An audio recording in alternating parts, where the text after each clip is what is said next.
Hola familia, muy buenos días. Qué rico poder utilizar este medio para acercarme a ustedes y expresarles mi sentimiento de gratitud junto con toda mi familia por todas las manifestaciones de amor, de solidaridad, pero sobre todo de unidad en el cuerpo de Cristo, recibidas el día de ayer tras la noticia del fallecimiento de mi mamá. Hoy me encuentro desde la ciudad de Bogotá. Quisiera estar con ustedes, pero creo que también tengo una responsabilidad con mi familia, estar aquí acompañándoles en Bogotá y sobre todo con mi señor padre que a sus 93 años pues está siendo muy golpeado por esta noticia. Por supuesto que nos golpeó fuerte a todos, pero creo que de alguna manera nosotros podemos asimilar un poco más que él este golpe tan duro. Imagínense 66 años de vida juntos. Eso no es cualquier cosa. Entonces para él ha sido muy duro y les quiero pedir que nos sigan apoyando con sus oraciones, especialmente por él. Eduardo Argüello, mi padre. Mi mamá ya está en la presencia del Señor, ya está disfrutando de delicias por siempre y para siempre, tal como lo dice la palabra de Dios. En tu presencia hay plenitud de gozo y delicias a su diestra por siempre y para siempre. Y nos consuela saber que en la Biblia, en el Salmo 116, en el versículo 15, dice la palabra: mucho valor tienen a los ojos del Señor la muerte de sus fieles. Bueno, mi madre ya se nos adelantó, está en la presencia de Dios y estamos aquí apoyando, como les dije, a mi padre y a mis hermanos. Un abrazo fuerte. Los extraño con todo mi corazón y una vez más les digo gracias por sus oraciones y por ser tan especiales y lindos con nosotros. Muy pronto nos veremos. Un abrazo. Chao. Hola iglesia, espero que hayan pasado una semana muy chévere, muy bien, cuidaditos, guardaditos. Nosotros también, en el momento en que se transmita este servicio, estaremos en casita, resguardándonos, cumpliendo con las disposiciones que han dado las autoridades con el fin de proteger nuestra salud y nuestra vida.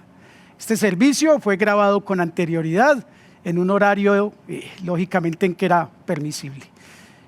Así que te invito a que allí donde estés, el día de hoy, domingo, tú te concentres en este tiempo con Dios, que sea un tiempo entre Dios y tú. Cierra tus ojos y vamos a orar. Y precisamente vamos a pedirle eso a Dios. Padre, te damos gracias, Señor Dios, por este tiempo, por el tiempo que viene, Señor, en donde tú nos has citado, tú nos has llamado a una reunión contigo, Señor Dios, y aquí estamos. De cuerpo, mente, corazón, contigo, Dios. Te pedimos, Señor Dios, que hables a nuestros corazones, que hables, Señor Dios mío bendito, de una manera clara. Tú, Dios mío bendito, conoces la situación de cada uno de nosotros. Por eso te pedimos que a través del Espíritu Santo nos hables a través de esta enseñanza, Señor. Y te pedimos, Padre Celestial, que sea tu Santo Espíritu ministrando nuestras vidas, nuestros corazones, Señor Dios, para poder ser esas personas que tú dices que nosotros seamos. Te bendecimos y te damos gracias en el nombre de Jesús. Amén y amén. Muy bien, iglesia. Hace 2 domingos, Pastor Ricardo, o Dios a través del Pastor Ricardo, nos mandó una primer carta que era una carta de amor. La segunda carta fue hace 8 días, domingo, y decía: otra carta de mi papá. Pues bien, hoy volvieron y nos mandaron carta a todos, a cada uno de nosotros, pero esta es una carta AAA.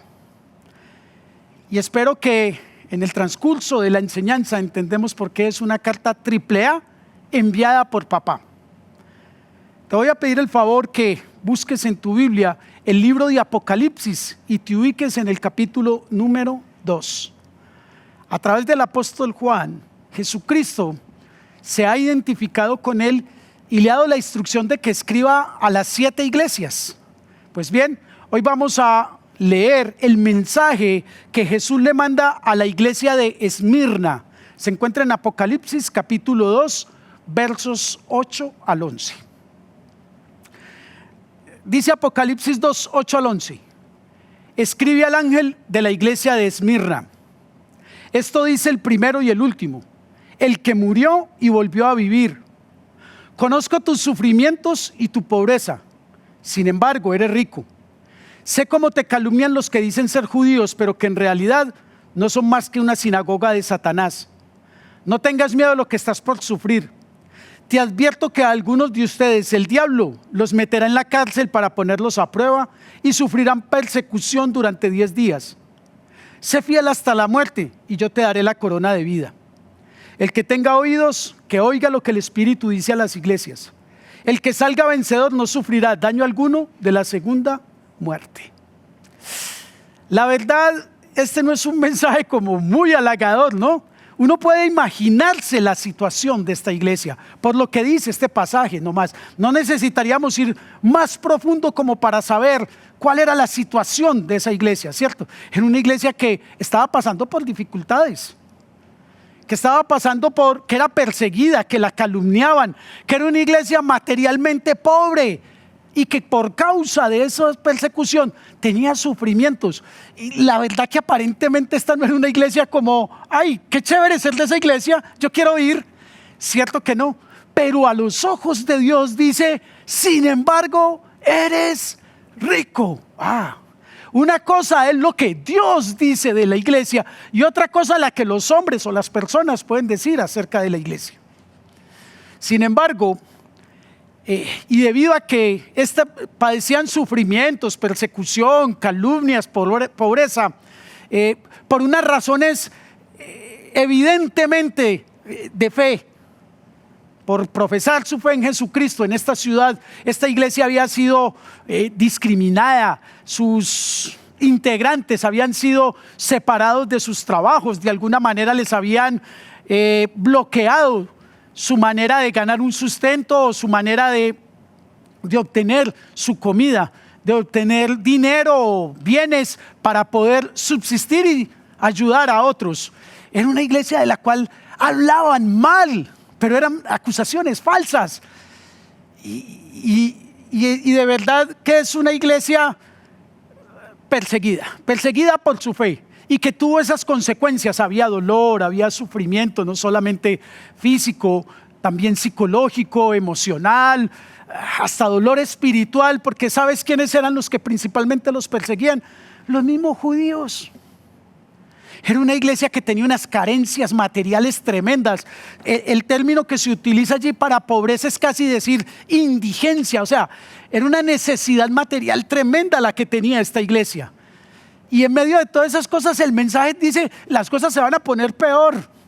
A partir del versículo 10 dice, no tengas miedo de lo que estás por sufrir. Es como, hey, va a venir otro pico, utilizando una frase de moda, va a venir otro pico de todas estas situaciones sobre la iglesia. Ok, hay cierta identidad de esa iglesia con nuestra situación hoy. Si bien no sufrimos una persecución abierta por causa de nuestra fe, no estamos amenazados de muerte, ni mucho menos nos bloquean para hacer cosas. Sí es cierto que cada día a la fe cristiana se le hace más difícil estar en el mundo, ser aceptada. ¿Por qué? Porque es que desde el principio, mira, eran los mismos judíos, la misma gente del pueblo de Israel, los que se oponían fuertemente al avance del evangelio. Y eso hoy sigue siendo, si no de una manera abierta, digamos que sí de una manera, ya no podemos decir que socarrona, más bien abierta. Se oponen a los principios bíblicos, a la predicación del evangelio. Hoy el humanismo está atacando, ya no solamente es declarando derechos, sino inclusive atacando a aquellos que, como la fe cristiana indica que ese no es el camino. También es cierto que por causa del pecado, por causa del mundo, también hay persecuciones, también hay dolor, también hay sufrimiento. También hay de las iglesias que hablan y se dicen cosas que muchas de ellas no son ciertas. Es decir, puede haber cierta identidad, no solamente entre la iglesia de Esmirna y la iglesia actual de Jesucristo, sino también con la vida cristiana de cada uno de nosotros. Siendo así, entonces, ¿por qué una carta AAA? ¿Por qué en medio de esa situación que se ve como tan difícil, tan dolorosa, tan escasa de cosas, Dios envía una carta, o Jesús manda una carta triple A? Y espero que vayas descubriendo que es triple A porque es una carta de amor. Dirás, ¿a vos dónde, Juan? Aguanta. Es una carta de apoyo. Y es una carta de ánimo para todas aquellas personas que por específicamente razón de la fe estén sufriendo persecución, tengan sufrimientos, tengan escasez, pero también en términos generales para aquellos que tienen estos mismos síntomas. Así que vamos a ver el mensaje triple A que Jesús le manda a la iglesia de Esmirna.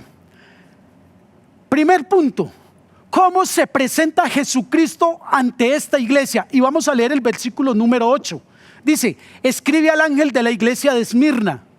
Esto dice el primero y el último, el que murió y volvió a vivir. Mira, Jesús se identifica de dos maneras, se presenta ante esta iglesia de dos maneras. Y quiero que esto lo tengas presente, y es que Jesús se identifica de acuerdo con la necesidad que tiene cada iglesia, con la necesidad que tiene cada creyente. Mira cómo le dice que soy el primero y el último, es decir, se presenta como el Dios eterno, el Dios que de principio a fin está. Pero también se presenta como el Dios resucitado, se presenta como el Dios todopoderoso, al que ni la muerte pudo detener. Y te das cuenta que ellos tenían unas amenazas serias sobre sus vidas, y Jesús dice: yo me identifico con ustedes porque yo pasé por esta misma situación y aquí estoy para estar con ustedes. Quiero que dejes este primer comentario allí en tu corazón y en tu mente. Jesús se identifica con el creyente, se hace uno con la necesidad del creyente, se hace uno con la necesidad y la condición de cada iglesia. Segundo punto: Jesús conoce su iglesia. Jesucristo nos conoce de manera personal y como iglesia. Y quiero repetirte lo siguiente, que ese no es un conocimiento solamente teórico. Jesús nos conoce de una manera experimental, nos conoce por fuera y por dentro. Es decir, que Jesús nos conoce de una manera completa. Nos conoce de una manera profunda. Mira lo que dice acerca de la iglesia: conozco tus sufrimientos y tu pobreza. Es decir, conozco tus carencias visibles, materiales, pero también conozco tu dolor interior. Nos conoce de una manera completa, de una manera profunda, pero también de una manera perfecta. Y quiero ir más allá, nos conoce de una manera íntima. Busca por favor en tu Biblia el Salmo 139, versículos 1 al 4.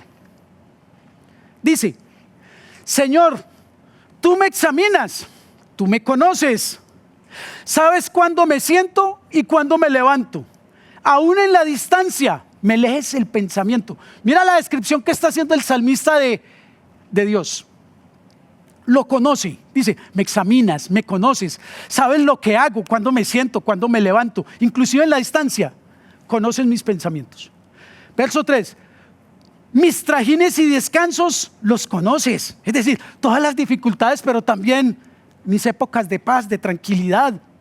Todos mis caminos te son familiares. ¿Sabes por qué los caminos de nosotros son familiares a Jesús? Porque está con nosotros. No me llega aún la palabra a la lengua, cuando tú, Señor, ya la sabes toda.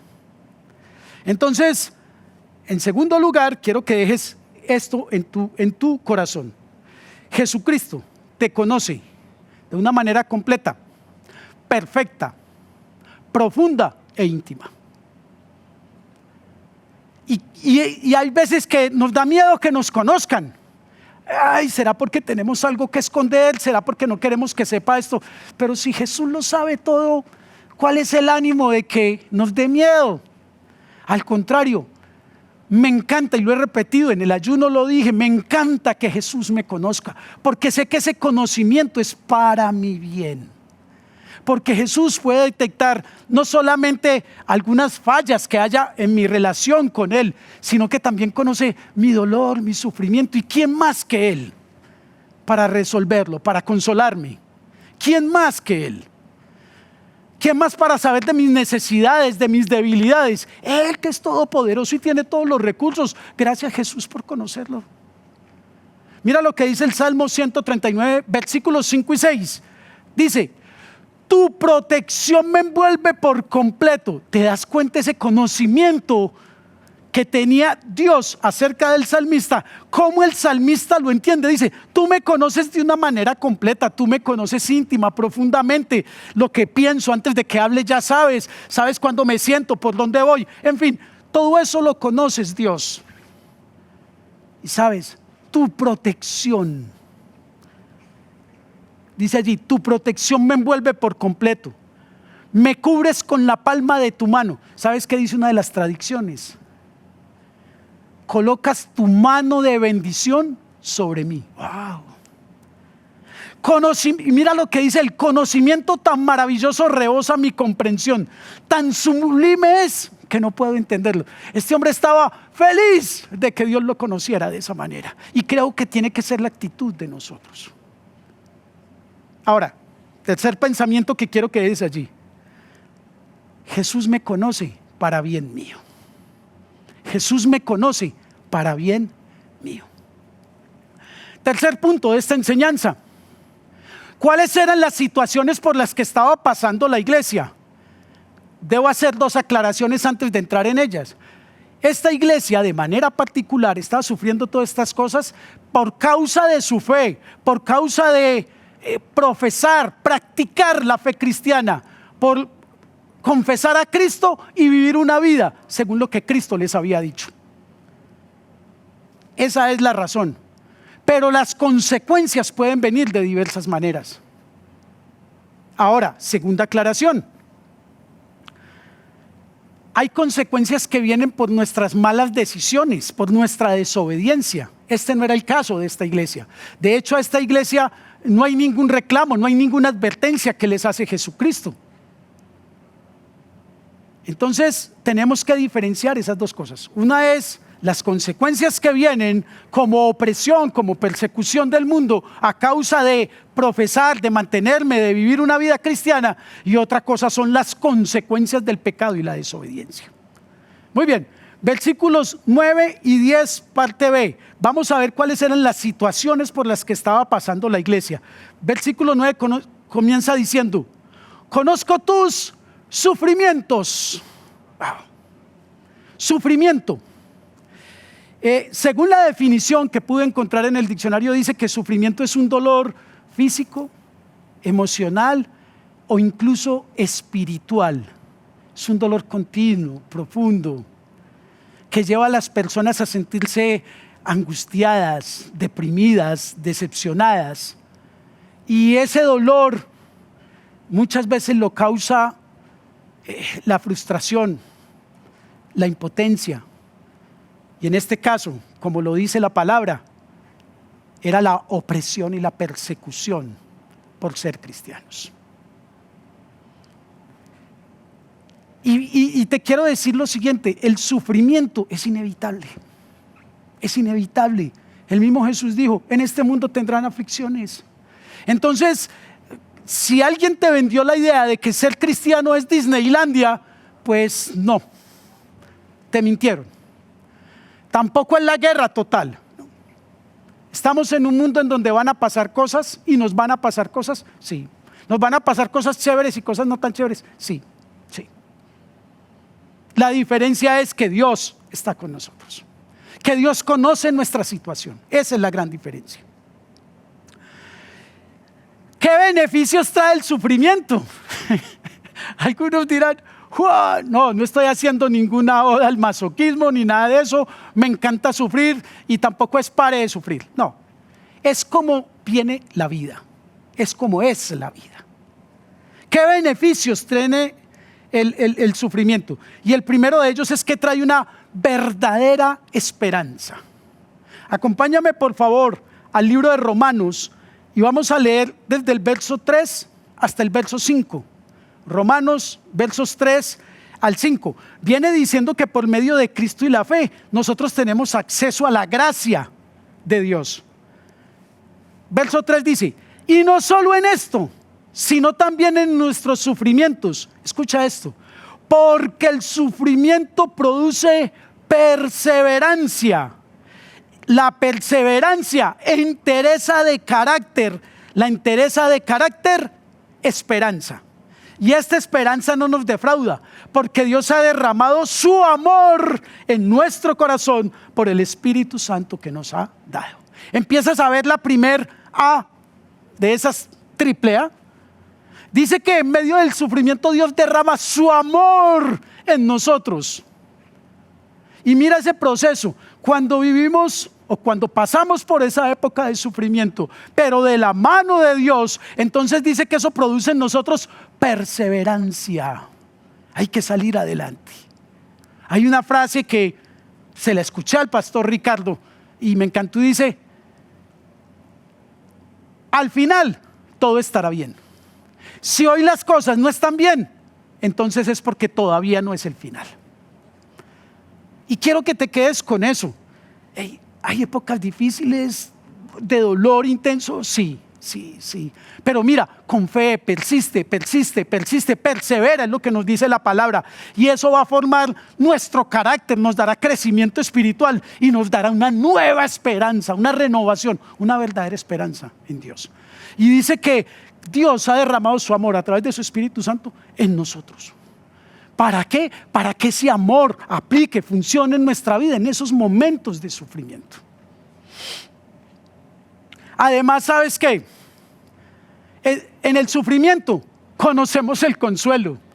Hay veces que decimos, hay victoria, sí, pero no puede haber victoria sin batallas. Ese es el orden. A Canaán había que llegar a través del desierto. Para que llegue el día tenemos que saber lo que es la noche. Pues bien, el consuelo es para aquellos que han sufrido, que están sufriendo. Esos somos los que conocemos el verdadero consuelo. Te voy a pedir el favor que me acompañes a la segunda carta a los Corintios. Voy a leerles desde el versículo 3 para que entendamos. Allí les aparecerá en pantallas el versículo 4. Segunda carta a los Corintios 1, versos 3 y 4 dice: alabado sea el Dios y Padre de nuestro Señor Jesucristo, Padre misericordioso y Dios de toda consolación. ¿Te diste cuenta cómo la asistencia, el apoyo, la compañía, la segunda A, se hace presente en ese momento difícil? Entonces, verso 4: quien nos consuela en todas nuestras tribulaciones, para que con el mismo consuelo que de Dios hemos recibido, también nosotros podemos consolar a los que sufren. Wow. Dios conoce esos momentos, así como a esta iglesia le dice: conozco tu sufrimiento, y lo que hace es arroparla con su amor, consolarlo, y no lo hace solamente con esta iglesia, lo hace con todos y cada uno de nosotros.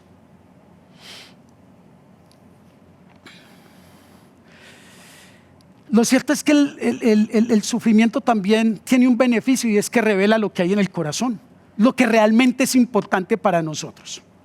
Vamos a pararnos en la siguiente situación hipotética. ¿Qué tal que te dijeran: ¿qué escoges? ¿Tu fe en Cristo o tu vida? O dicho de otra manera, si niegas a Cristo puedes vivir, si confiesas a Cristo mueres. No te afanes, piénsalo, no hay que dar respuesta, piénsalo. O no tan fuerte, sino la siguiente pregunta: ¿qué escogerías? ¿A Cristo o esto que has deseado tanto, sabiendo que inclusive va en contra de Cristo? Cambia el matiz, ¿cierto? La pregunta definitiva es: ¿qué tan valioso es Cristo para mí y qué tan valioso es Cristo para ti? Te contaría una historia de Policarpo, obispo de la iglesia de Esmirna. Cuenta la historia que aproximadamente en el año 155 después de Cristo, Policarpo murió a causa de los romanos.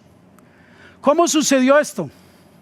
El procónsul en Esmirna, el procónsul romano en Esmirna, le hizo la siguiente pregunta a Policarpo. Policarpo, si confiesas a Cristo, mueres, pero si quieres vivir, niega a Cristo.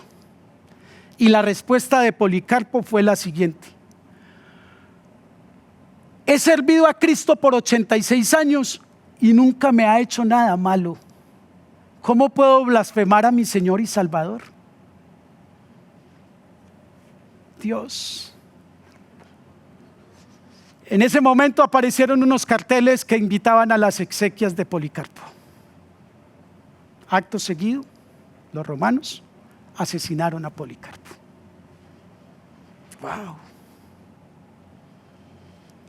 Y sabes, yo creo, no sé, creo que no pasaremos por esa experiencia. Pero ¿cuántas veces el mundo, las situaciones nos ofrecen la posibilidad de elegir a Cristo o de negar a Cristo, inclusive sin poner nuestra vida en juego? Y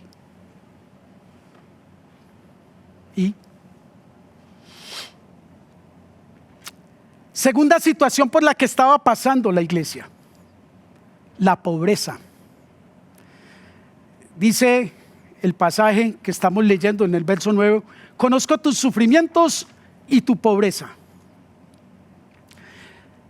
Y enseguida le dice: sin embargo eres rica. Ok, y hay que hablar en qué sentido está hablando allí Jesús. Te voy a decir, Esmirna era llamada la perla del Egeo, poniéndolo a tiempos de hoy como la ciudad de la eterna primavera. ¿Te suena? Ok, era una ciudad próspera, bonita, era una ciudad pujante. Pero Esmirna tenía una característica y era una operación fuerte, una oposición fuerte contra el cristianismo. Entonces Esmirna era rica materialmente, pero pobre espiritualmente. Y Dios, Jesús, le dice a la iglesia: tú eres pobre materialmente, pero tus riquezas espirituales son muchísimas. ¡Wow! ¡Qué contradicción! Pero qué verdad tan profunda. Ahora, quiero hacer la claridad de que riqueza o pobreza, cualquiera que sea la condición, materialmente hablando, no es un obstáculo para vivir una vida cristiana. Es más bien la actitud hacia esa condición de riqueza o pobreza la que se puede convertir en un obstáculo para el cristianismo. Volviendo allí a esa iglesia que era pobre, es que, vuelvo y te repito, el término que se utiliza allí es casi que era una iglesia indigente, pero era una iglesia rica espiritualmente. Y quiero explicarte esto a través de dos versículos. El primero de ellos se encuentra en segunda carta a los Corintios 8:2. Están hablando de otra iglesia, pero que era aplicable a la iglesia de Macedonia. Dice segunda carta a los Corintios 8:2: en medio de las pruebas más difíciles, escucha eso, de su desbordante alegría, es decir, estaban pasando por sufrimientos, pero estaban alegres. Porque la alegría que esta iglesia tenía, lo mismo que la iglesia de Esmirna, no dependía de su riqueza material, dependía de su relación con Dios. Por eso Jesús les dice: tú eres rica espiritualmente. Entonces sigue diciendo el versículo de segunda carta a los Corintios, capítulo 8, verso 2: en medio de las pruebas más difíciles, su desbordante alegría, y escucha esto, su extrema pobreza. Pareciera que estuviera hablando de la iglesia de Esmirna. En medio de las pruebas más difíciles, de su desbordante alegría y su extrema pobreza, abundaron en rica generosidad. Esto suena como al revés, ¿no? Soy pobre, estoy pasando, pobre materialmente, estoy pasando por dificultades, pero sin embargo soy alegre y generoso. Lo que pasa es que alegre y generoso son condiciones del corazón. Son bendiciones de Dios, son fruto del Espíritu Santo en el corazón del creyente, en el corazón de la iglesia. Y quiero que pienses en lo siguiente: las bendiciones materiales fueron o son desde el Antiguo Testamento acciones, herramientas en las manos de Dios para tratar con el mundo. Cuando hablo del mundo, hablo con la humanidad. ¿Listo? Pero dedica un capítulo, casi un capítulo completo a hablar de las bendiciones espirituales. que lo leerás completo.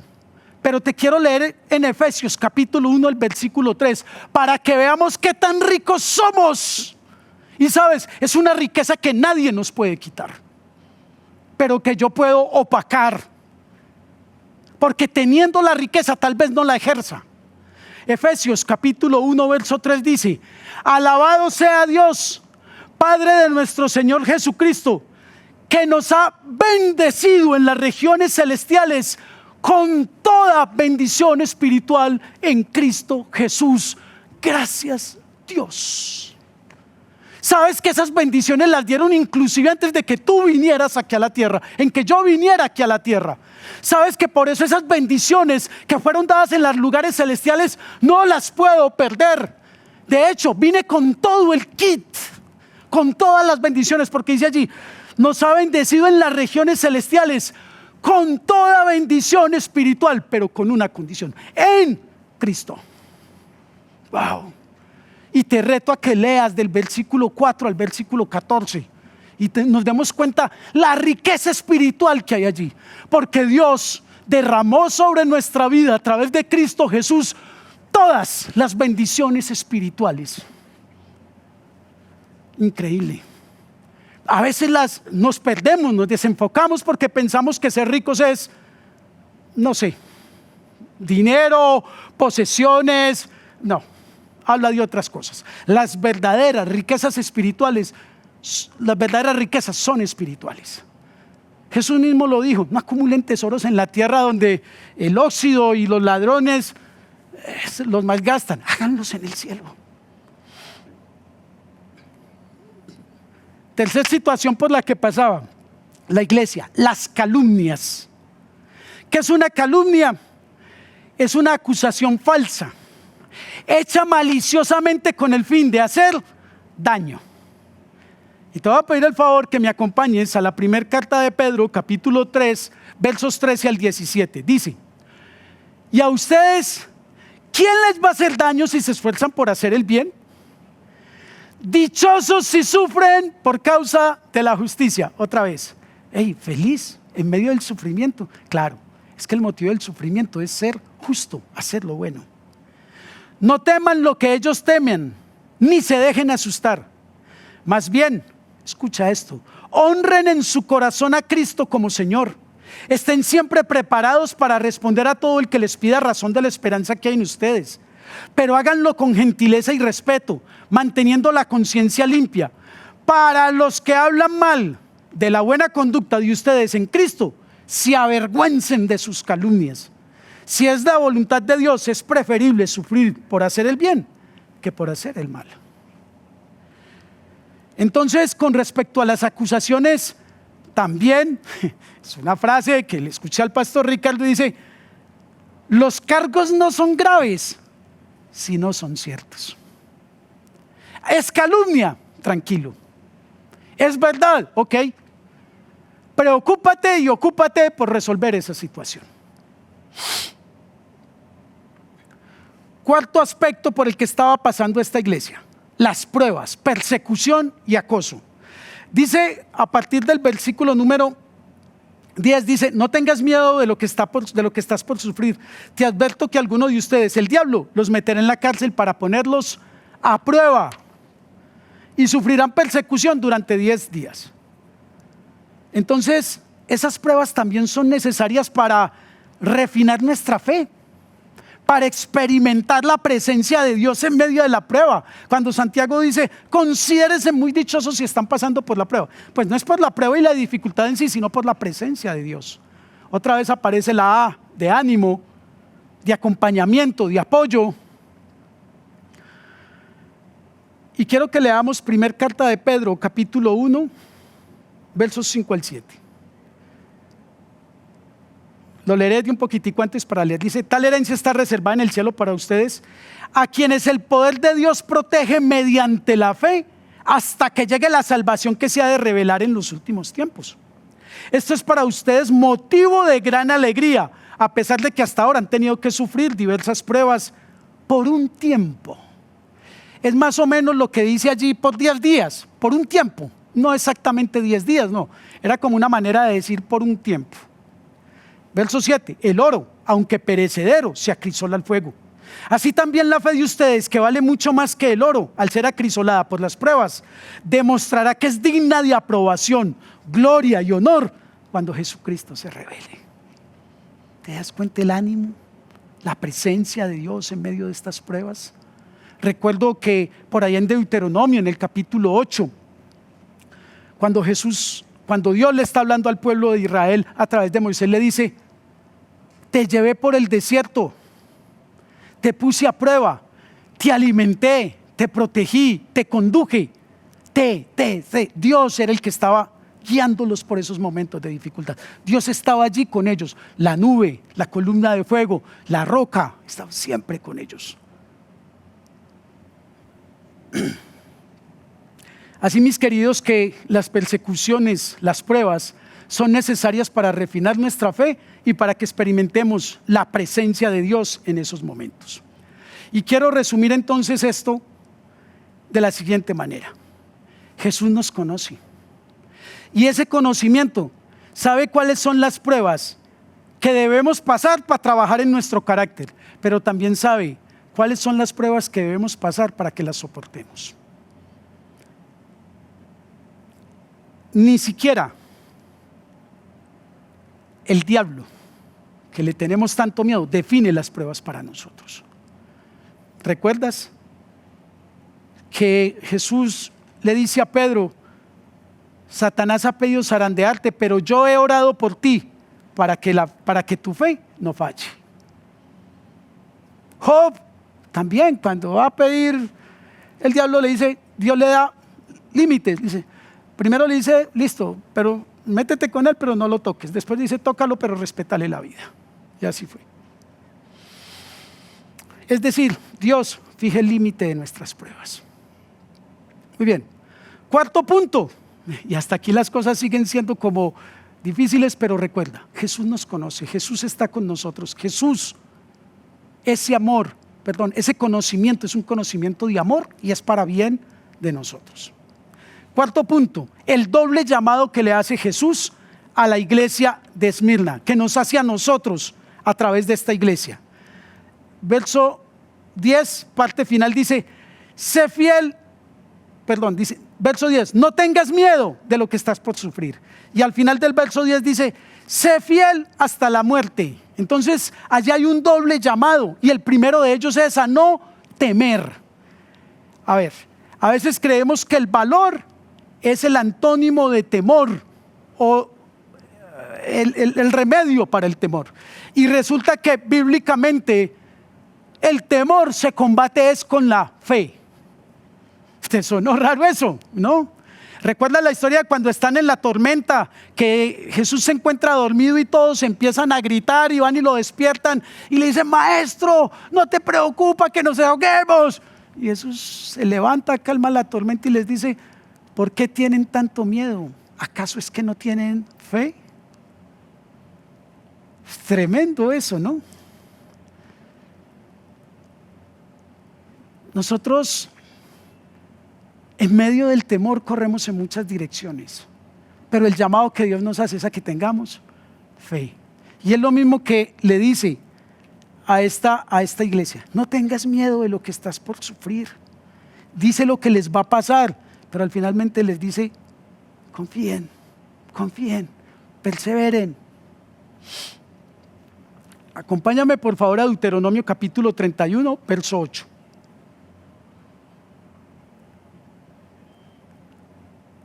Y es para un evento futuro que le está hablando en Deuteronomio, cuando lleguen a esa tierra que les voy a dar, ahí en ese marco. Deuteronomio 31, 8. El Señor mismo, escucha, el Señor mismo marchará al frente de ti y estará contigo. Nunca te dejará ni te abandonará. No temas ni te desanimes. ¿Dónde está mi fe que combate el temor? En eso.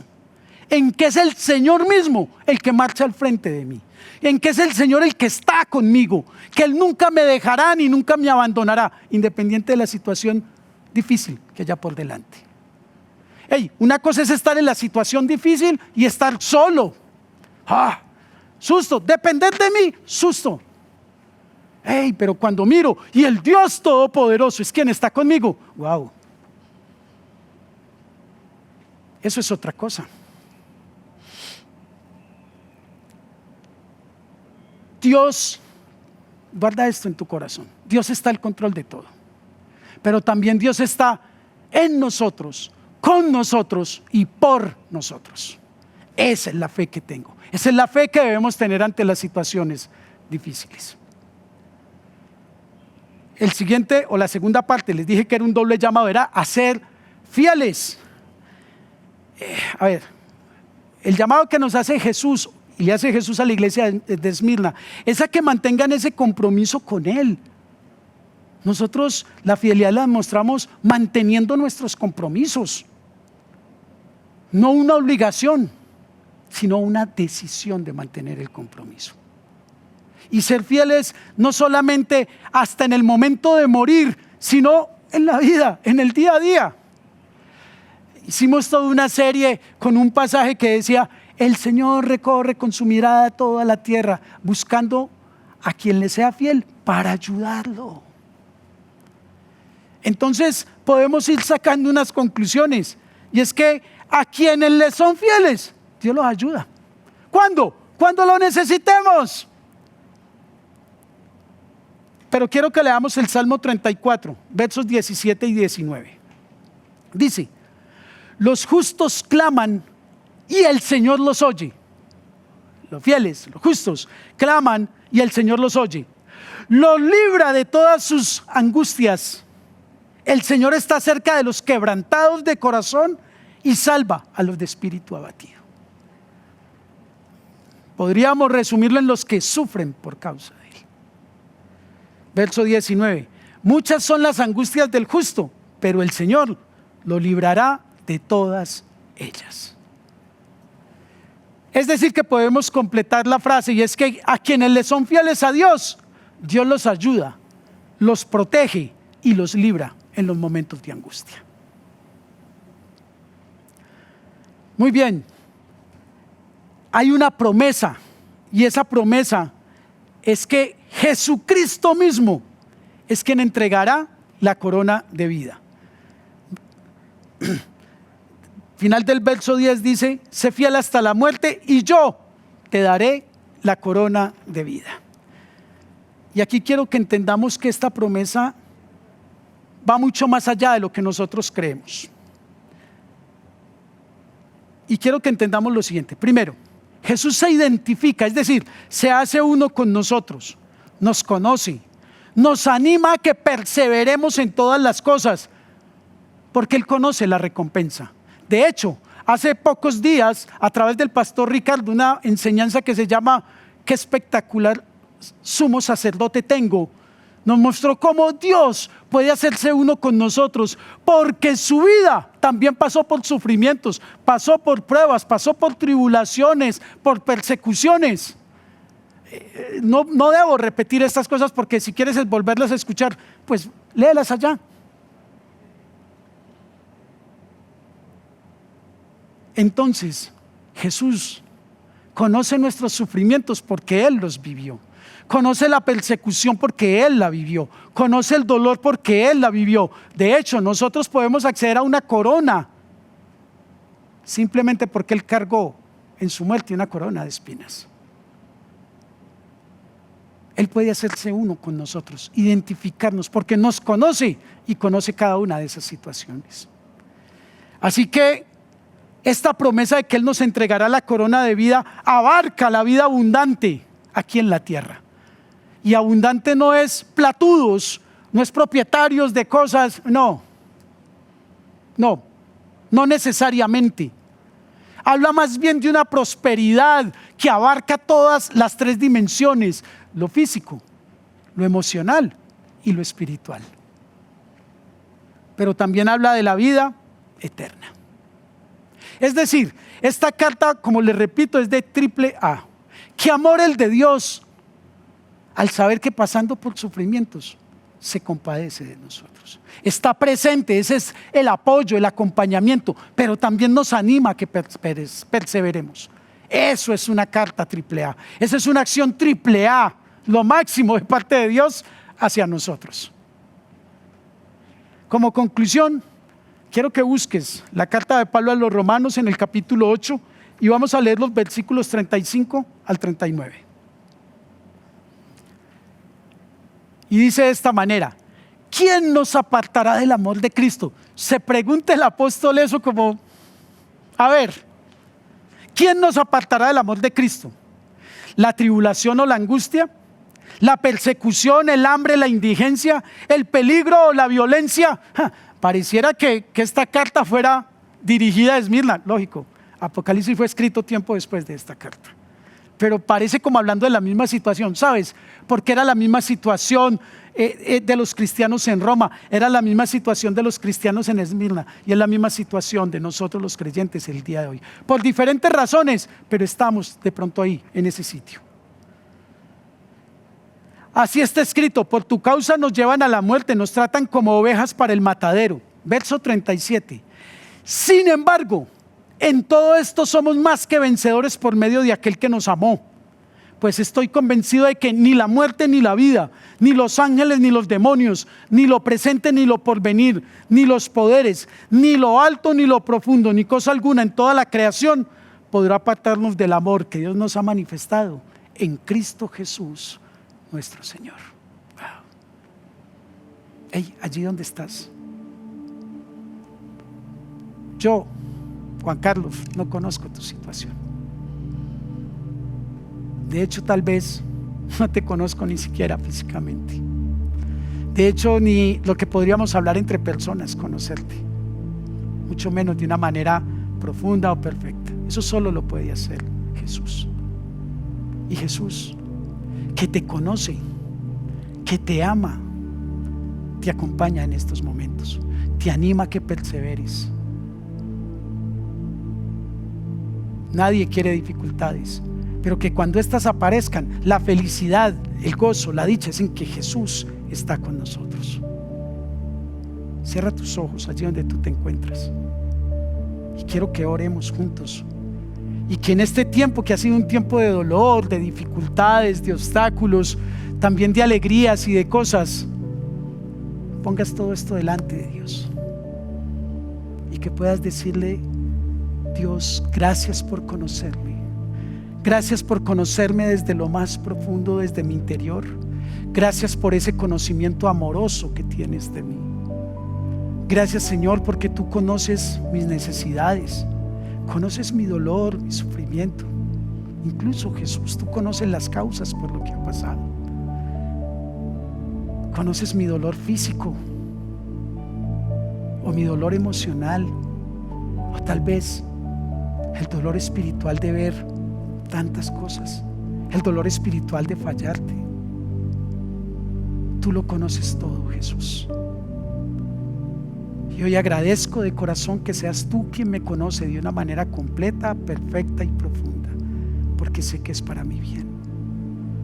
En cada una de estas situaciones, gracias, Jesús, por estar conmigo. Gracias, Dios, por consolarme en mi dolor. Gracias, Jesús, por librarme. Gracias, Dios, por escuchar mis oraciones. Sé que estoy pasando por dificultades, sé que tengo dolor, o sé que estoy en una época tranquila, pero puedo escuchar tu voz, Dios, diciéndome: ánimo, persevera, persevera, yo estoy contigo, yo te acompaño, yo batallo a tu favor, te amo, te apoyo y te animo. Esa es la palabra de Dios para tu corazón y para mi corazón el día de hoy. En el nombre de Jesús oramos y te damos gracias, Padre Celestial. Amén y amén. Muy bien, iglesia. Saben que creo que nadie está exento de pasar o de haber pasado por momentos difíciles. Pero creo que todos los que hayamos podido pasar por esos momentos, hoy cuando miramos atrás podemos decir que experimentamos la presencia de Dios. Que Dios es real, que Dios es verdad y que está allí en aquellos momentos soportándonos, levantándonos, librándonos. Gracias, Dios. Muy bien, ahora quiero dirigirme a las personas que tal vez por primera vez se conectaron con una transmisión de nuestra iglesia, tal vez la primera vez que escuchan un mensaje bíblico centrado en Jesucristo como Señor y Salvador. Si ese es tu caso, escúchame lo que te voy a decir. Puedes empezar una relación con Jesús hoy mismo, rápidamente. ¿Cómo se hace eso? A través de una sencilla oración, siguiendo lo que dice la misma palabra de Dios, que si confiesas con tu boca que Jesús es el Señor y crees en tu corazón que Dios lo levantó entre los muertos, eres salvo.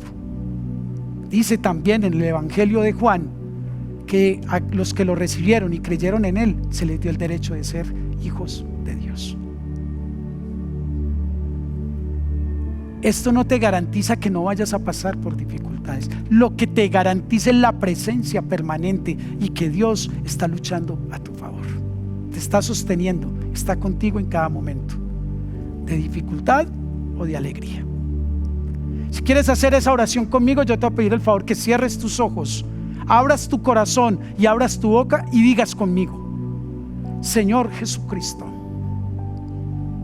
hoy confieso que he vivido mi vida alejado de ti, pero hoy reconozco que tú eres el Hijo de Dios, que viniste a este mundo por amor a mí, que moriste en una cruz pagando el precio por mis pecados, que con tu sangre me limpiaste de todo pecado y de toda culpa, y hoy soy una nueva persona. También creo y reconozco, Jesús, que tú resucitaste para darme una nueva vida, vida en abundancia aquí en la tierra y vida eterna a tu lado. Señor Jesús, hoy te pido que seas mi Señor y mi Salvador personal. Cada momento, cada situación, Señor Dios, quiero estar contigo y quiero, anhelo, pido que estés conmigo. Padre Celestial, gracias por escucharme y salvarme. Gracias, Jesús, por ser mi Salvador y también mi Señor. Y Espíritu Santo, te necesito. Ven a mi vida porque necesito tu sabiduría, tu dirección, tu respaldo, tu poder para llegar a ser esa persona que Dios dice que soy. Oramos en el nombre de Jesús, bajo la guía del Espíritu Santo y en acción de gracias. Amén y amén. Ok, si hiciste esta oración, entonces quiero decirte lo siguiente: hoy perteneces a la familia de Dios. Bienvenido, bienvenido. Hoy tal vez digas, hayas abierto los ojos y hayas dicho: ¿será que sí? ¿Será que no? ¿Que no ha pasado nada raro? Tranquilo, Dios se encargará de ti. Hoy Dios te ha acogido en su familia, en sus brazos, y desde hoy Él, como Padre, orientará tu vida. Así que dispón tu corazón para que Dios, como Padre, te oriente y bendiga tu vida. Queremos conocerte un poco más, queremos que por favor nos permitas acercarnos un poco más a ti.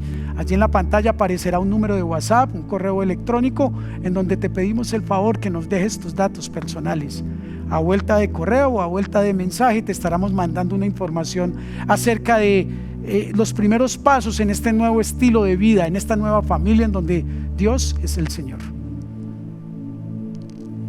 Y también te enviaremos una información acerca de nuestra iglesia, Casa sobre la Roca. Queremos que conozcas dónde estás, qué es lo que tenemos para ti, y ante todo, ayudarte a que esa relación con Jesús sea cada día más íntima, más profundo y lógicamente mucho más fructífera para tu vida. Bienvenidos, bienvenidos.